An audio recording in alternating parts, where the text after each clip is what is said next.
Coucou, c'est MD Esther. On se retrouve pour une petite démonstration de tricot où je vais vous présenter quelques idées, astuces, pistes de réflexion qui pourront vous aider à tricoter souplement et résoudre ce problème de tricot trop serré sur les aiguilles. Alors c'est un problème qu'on rencontre fréquemment quand on débute le tricot, qu'on peut aussi rencontrer ensuite, qui peut avoir différentes causes, différentes explications. Alors chez les débutants, on dira essentiellement c'est le fait de ne pas être très assuré de son geste et de se crisper sur des aiguilles, de se crisper sur le fil, et qui va faire qu'au fur et à mesure qu'on avance, on serre, et puis c'est le cercle vicieux, plus c'est serré, plus on doit employer de la force, et plus on est crispé, et plus on serre. Bon, ça c'est une explication qui dirait persévérer. Plus vous aurez l'habitude de tricoter, plus vous serez détendu, et puis le tricot s'assouplira. Sauf que c'est peut-être pas l'unique explication, hein. Voilà, il peut y avoir différentes causes. Alors en partant à la source, voilà, on tricote, c'est un fil que l'on utilise, des boucles que l'on va faire passer les unes dans les autres. Ce fil, il arrive d'une pelote. Et il peut y avoir plus ou moins de tension entre vos mains et la pelote. Donc première piste de travail pour diminuer les tensions, c'est d'éliminer tout ce qui va entraver l'écoulement du fil de votre pelote. Donc si vous avez une pelote qui a cette forme-là, si vous préférez prendre le fil au cœur de la pelote, à l'intérieur de la pelote, parce que là, il va pouvoir se dévider souplement, vraiment avec aucune résistance. Et la pelote ne bouge pas, ne vous gêne pas. Donc ça peut être une astuce à mettre en place pour régler des problèmes de tension. Que si vous prenez le fil à l'extérieur de la pelote, au fur et à mesure qu'on veut que le fil se déroule, on tire, ça retient, la pelote roule, part dans tous les sens, voilà, ça crée des irrégularités, pardon. Donc ça, voilà, si votre pelote elle est comme ça, prenez le fil à partir de l'intérieur. Vous pouvez aussi opter par sur le fait si vous préférez prendre le fil extérieur, vous pouvez rebobonner vos pelotes, faire des espèces de petits pelotons, en forme de boules qui roulent, qui font que si au fur et à mesure qu'on tricote, on tire dessus, il n'y a pas de résistance, on est juste peut-être un peu enquiquiné parce que la pelote se balade dans tous les sens. Ça peut être donc une autre astuce pour vous aider à tricoter plus souplement. Donc éliminer les tensions, dans le fil. Dans le prolongement de cette idée de la tension du fil, on va réfléchir à la façon dont on tient le fil, la façon dont on va le placer dans notre main, placer le fil dans notre main pour tricoter. Parce qu'on a besoin quand même d'un peu de tension dans le tricot, mais il en faut pas trop. Moi j'aime bien pour gérer le débit, la tension du fil, j'aime bien l'enrouler autour de mon petit doigt. Je fais comme ça, je passe mon petit doigt comme ça, j'enroule et après je replace mon index par ici. Donc si vous êtes crispé, d'enrouler le fil autour d'un doigt, ça peut vous coincer et générer trop de tension. Donc pour réduire ce problème-là, vous pouvez préférer de simplement glisser le fil entre le petit doigt et l'annulaire, mais sans l'enrouler. Donc là, ça va réduire la tension Et puis même carrément, ce qu'on peut faire, hein, c'est ne pas du tout enrouler le fil ni le passer entre aucun doigt, juste le mettre là comme ça. Donc là, par contre, il n'y aura vraiment pas très peu de tension, voire pas du tout. Ça peut être plus compliqué de former les mailles, hein, d'accomplir des gestes, parce que voilà, il suffit de relâcher, hop, l'index, le fil tombe, il va tomber tout le temps. Donc à choisir, hein, d'enrouler une fois, juste glisser entre deux doigts sans enrouler, ou ne pas enrouler du tout. Vous avez des personnes qui enroulent là pour le coup 2 fois autour d'un petit doigt, ou même 2 fois voire 3 fois autour de l'index avant de tricoter. Voilà, bon, c'est pour moi, je trouve ça fait quand même beaucoup de tension, mais bon, piste de réflexion à voir avec votre façon de tricoter, voir si vous ne pourriez pas tenir votre fil différemment pour limiter, réduire au maximum les entraves à l'avancement du pull. Donc là, je vous montre avec la main gauche, mais avec la main droite, hein, c'est vraiment pareil. Hein, voilà, on enroule ou on glisse simplement sans enrouler, ou alors on glisse rien du tout, on prend le fil comme ça et puis on tricote comme ça, ou même en le tenant, en réduisant la tension. Ça, donc c'était l'autre piste de réflexion pour réduire la tension dans votre fil. Ensuite, une autre explication. Là, on va passer au tricot.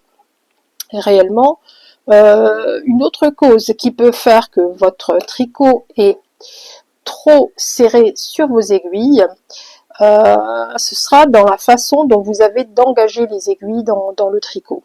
Si vous tricotez beaucoup sur la pointe, là, vous allez créer des mailles qui auront un diamètre plus petit en fait que celui de votre aiguille. Hein. Alors moi j'ai du mal à faire parce que je tricote pas du tout sur le bout des aiguilles, mais si vous tricotez tout le temps sur la pointe, la taille de vos mailles, hein, ne sera pas assez grande par rapport à la taille des aiguilles, et au fur et à mesure vous allez vous retrouver très très très serré. Donc ce qu'il faut, voilà, j'ai eu du mal à vous montrer le mauvais geste, mais je vais vous montrer bien le bon geste. Il faut pas hésiter à engager l'aiguille vraiment complètement jusqu'à son diamètre normal avant de tricoter la maille. Et également quand on relâche la maille, la relâcher à un endroit où l'aiguille a son diamètre normal et pas ici. Et si vous gérez bien la tension du côté de la main qui tient le fil, vous ne devriez jamais avoir ou rarement avoir besoin de tirer sur le fil après avoir tricoté pour resserrer la maille. Ça c'est une autre chose qu'il faut éviter. Hein. Si vous avez cette habitude de tirer sur le fil après avoir tricoté la maille pour la resserrer, ben c'est peut-être le geste de trop, le geste inutile, hein, qu'il faudrait bannir de votre façon de tricoter, à n'utiliser que quand vraiment vous avez une maille qui clairement est trop large. Quand c'est clairement trop large, c'est évident qu'il faut un peu tirer pour la resserrer, mais voilà, le fait de tirer pour resserrer une maille, ça ne doit pas être systématique. Donc là, je vous montre avec le fil dans la main gauche, tricot continental, j'engage bien mon aiguille, hein, pour former mes mailles, et hop, au début et à la fin. J'engage vraiment pour que la maille prenne le bon diamètre. Méthode fil dans la main droite, c'est pareil. Fil dans la main droite, hop, j'engage bien mon aiguille au début et à la fin. Vraiment, il faut aller jusqu'au bout du geste. Ça sert à rien d'aller super vite. On va jusqu'au bout du geste et surtout, on évite de tricoter que sur la pointe. Hein, que sur la pointe, ou de se dire, vous sentez que vous avez une maille qui est trop serrée, vous allez chercher, vous allez tricoter sur la pointe, vous allez être content de réussir et passer. Mais si vous êtes contraint, si vous êtes obligé de rester sur la pointe pour réussir à former une maille, c'est que le problème est déjà là. Donc quand vous sentez que c'est difficile d'aller plus loin que la pointe, là c'est là qu'il faut se dire sonnette d'alarme et de faire l'effort, ou voilà, de tenter à vraiment pousser l'aiguille le plus loin possible pour récupérer un bon diamètre. Hein, ne pas rester sur la pointe quand vous tricotez. Donc voilà, je vais finir le rang. Je vais avancer un peu pour qu'on voit aussi le tricot de la maille envers. Donc voilà. Puis la dernière maille du rang. Alors, on va faire la maille envers. Alors en début de rang, un problème qu'on peut rencontrer, c'est de trouver que la première maille, elle est vraiment trop souple.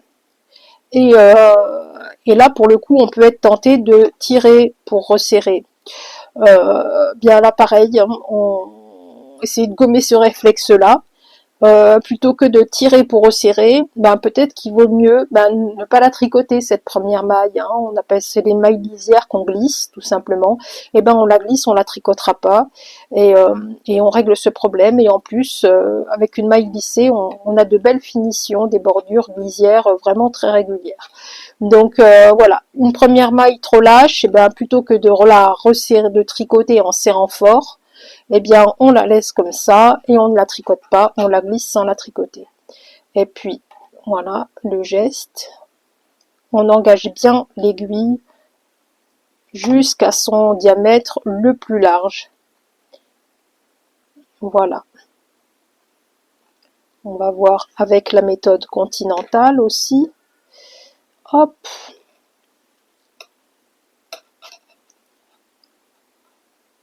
J'engage bien mon aiguille, je l'enroule et je l'engage bien aussi pour récupérer la maille. Hop. Alors, un geste que je fais quasiment sans m'en rendre compte pour entraîner le fil, y avoir du fil supplémentaire. Alors, c'est quasiment imperceptible. C'est que régulièrement, je fais ça.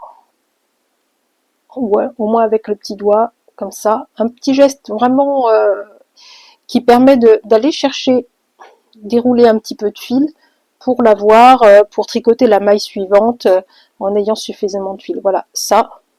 Rien qu'un petit geste comme ça amène de la souplesse par ici. Je recommence, là, hop, j'enroule. Je suis là, comme ça. Là, il y a une certaine tension. Si je fais ça avec mon petit doigt, je le redescends. Là, vous remarquez, j'ai plus de fil. Donc là, j'ai fait un grand geste. Là, il y avait un peu trop de fil, donc trop de souplesse. Mais c'est pour que vous puissiez bien voir. Là, je suis très serrée sur près de mon aiguille. J'arrive pas à dérouler le fil parce que mon petit doigt, il est collé là. Donc, ça ne bouge pas. Et si je fais ça, ici, ça bouge. Voilà. Donc là pour le coup effectivement c'est à force de tricoter qu'on